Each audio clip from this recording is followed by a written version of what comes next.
एक बार की बात है, बुद्ध के एक शिष्य ने यह प्रश्न किया कि हे भगवान, कर्म क्या है?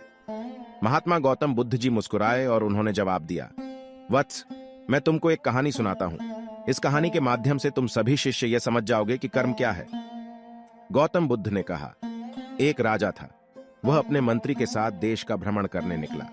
भ्रमण करते करते राजा और मंत्री एक बाजार में पहुंच गए। उस बाजार में राजा का ध्यान एक दुकानदार के ऊपर गया।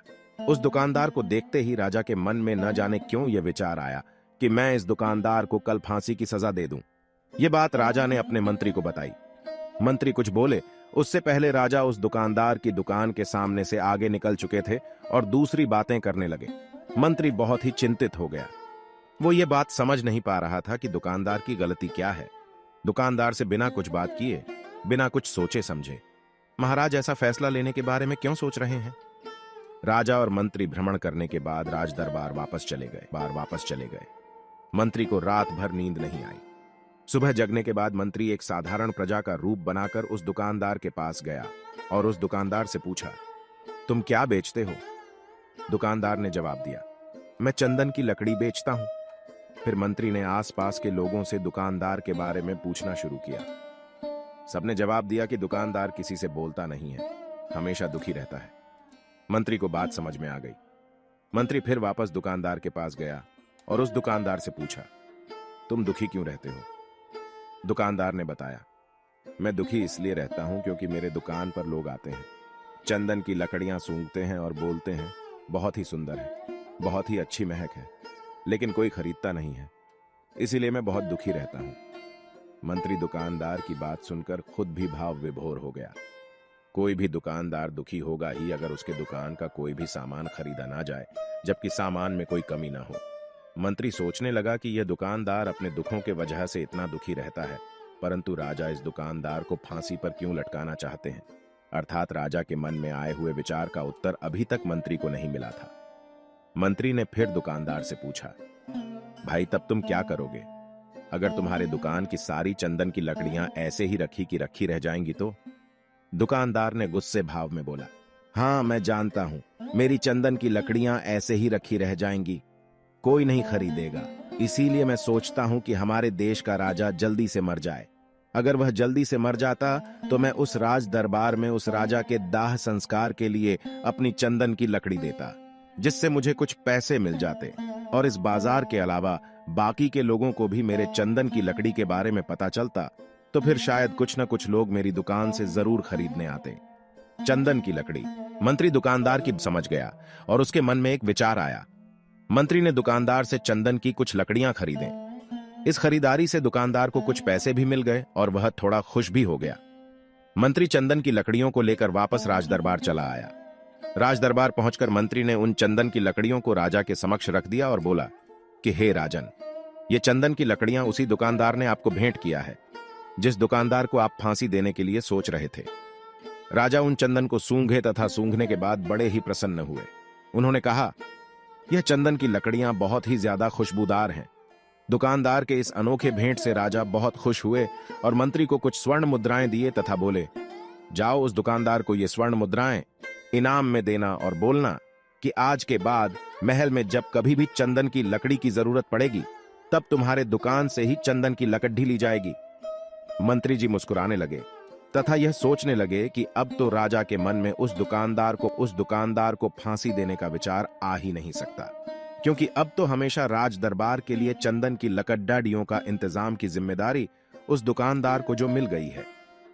मंत्री स्वर्ण मुद्राओं को लेकर वापस दुकानदार की तरफ चल दिया। इधर राजा इस विचार में पड़ गए कि वह दुकानदार तो बड़ा ही अच्छा इंसान है।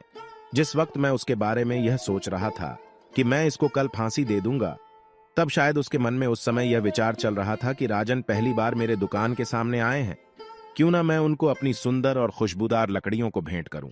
और आज उसने मुझे भेंट भी किया। बेवजह ही मैं उसको फांसी देने के बारे में सोच रहा था। इधर मंत्री दुकानदार के पास पहुंच गया।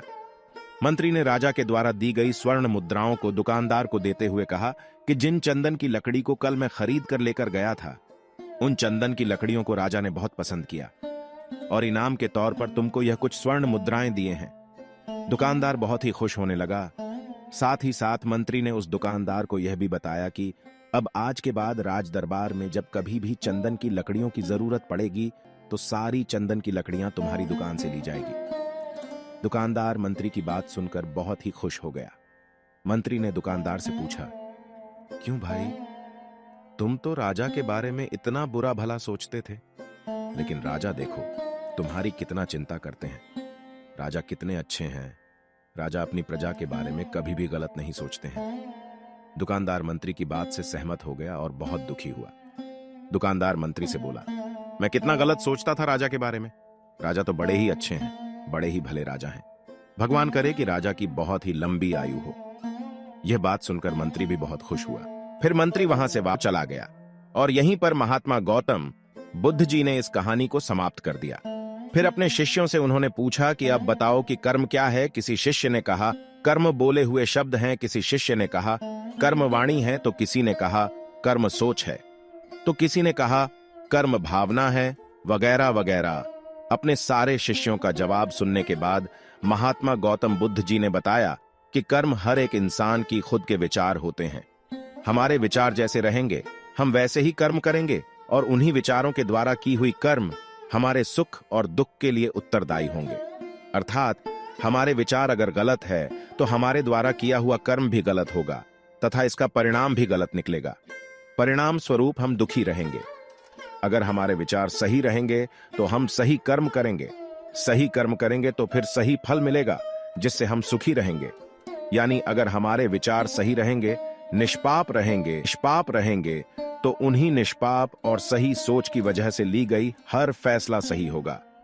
जब सही फैसला लेंगे तब वह हमारे द्वारा की हुई सही कर्म होगी। जब सही कर्म होगी तो सही परिणाम मिलेगा, जिसके वजह से हम सुखी रहेंगे, हम खुश रहेंगे। तथा इसी जगह पर अगर हमारे विचार गलत रहेंगे तो हमारे द्वारा लिए गए फैसले भी गलत होंगे और किया गया कर्म भी गलत होगा, जिसे दुष्कर्म कहा जाता है। और उन्हीं दुष्कर्म के वजह से परिणाम भी गलत मिलेगा।